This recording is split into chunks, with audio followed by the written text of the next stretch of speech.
GKK ka refuzuar kërkesën për gjykim të shkurtuar të pandehurve të dosjes 5D, Redi Molla, Mariglen Qato, Taulan Tusha dhe Anton Punavia, duke e çuar këtë çështje për një shqyrtim më të detajuar. Gjykata argumentoi se aktet aktuale të paraqitura nga SPAK nuk janë të mjaftueshme për të marrë një vendim të shpejtë, duke kërkuar më shumë kohë për përgatitjen e dosjes. SPAK, që ka ngritur akuza ndaj të pandehurve për korrupsion pasiv, mosdeklarim të pasurive dhe shkelje në tendera, ka kërkuar një periudhë shtesë për të kompletuar listën e dëshmitarëve dhe për të paraqitur prova shtesë. Kjo kërkesë ka çuar në ndërprerjen e seancës dhe shtyrjen e saj për datën 17 prill 2024 në orën 9.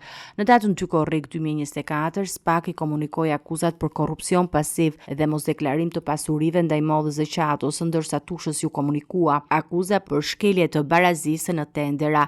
Hetimet i nisura për dosjen 5D përfshirë 11 procedura tenderimi të dyshimta që janë zhvilluar gjatë periudhës 2016-2022, periudha gjatë së cilës Redi Molla ka ushtruar funksionin e drejtorit përgjithshëm të shoqërisë ujësillës kanalizimeve Tiranë dhe Mariglen Qato ka qenë drejtori i departamentit mbështetës në këtë shoqëri.